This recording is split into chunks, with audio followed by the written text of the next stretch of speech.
എടോ, നമ്മുടെ ലൈഫിൽ ചില സൗഹൃദങ്ങൾ, ചില വ്യക്തികൾ, ചില സുഹൃത്തുക്കൾ നമ്മുടെ ലൈഫിലേക്ക് വന്ന് ചേരാറുണ്ടല്ലേ? അത് ഫ്രണ്ട്ഷിപ്പ് ആകാം, റിലേഷൻഷിപ്പ് ആകാം, എന്തും ആകാം. അങ്ങനെയുള്ള ചില വ്യക്തികൾ നമ്മൾ പ്രതീക്ഷിച്ചും പ്രതീക്ഷിക്കാതെയും നമ്മൾ ആഗ്രഹിച്ചും ആഗ്രഹിക്കാതെ നമ്മുടെ ലൈഫിൽ വന്ന് ചേരുന്നവരായിരിക്കും അല്ലേ?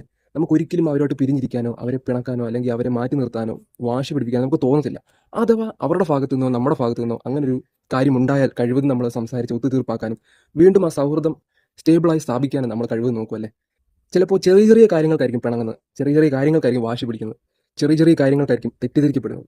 ആ സൗഹൃദത്തിലോ അല്ലെങ്കിൽ ആ റിലേഷൻഷിപ്പിലോ നമ്മുടെ ഭാഗത്താണ് തെറ്റ് എന്ന് നമ്മൾ മനസ്സിലാക്കിയ കഴിവതും അത് ഒത്തുതീർപ്പാക്കാനോ, അത് ആ തെറ്റിദ്ധാരണ മാറ്റാനോ, വീണ്ടും അവരെ തിരിച്ചു കൊണ്ടുവരാനോ നമ്മൾ കഴിവ് ശ്രമിക്കും. ഇനി ആ വ്യക്തി മറ്റു വ്യക്തിയുടെ ഭാഗത്താണ് അങ്ങനെ ഉണ്ടാകുന്നതെങ്കിൽ ആ വ്യക്തി ആയാലും തിരിച്ച് നമ്മളെ സംസാരിക്കാനും ആ തെറ്റിദ്ധാരണ മാറ്റാനും, പിണക്കോ ദേഷ്യമോ എന്തോ ആയിക്കോട്ടെ അത് മാറ്റാൻ കഴിവ് ശ്രമിക്കുമല്ലേ? അങ്ങനെയുള്ള ഒരുപാട് സൗഹൃദങ്ങളും സുഹൃത്തുക്കളും അല്ലെങ്കിൽ ബന്ധങ്ങളും നമ്മുടെ ലൈഫിൽ ഇപ്പോഴും ഉണ്ടായിരിക്കും അല്ലേ? ഒരിക്കലും നമുക്ക് നഷ്ടപ്പെടലേ നമ്മൾ പ്രാർത്ഥിച്ച് കൊണ്ടു നടക്കുന്ന ചില സൗഹൃദങ്ങൾ അല്ലെങ്കിൽ ചില കൂട്ടുകൾ അല്ലേ?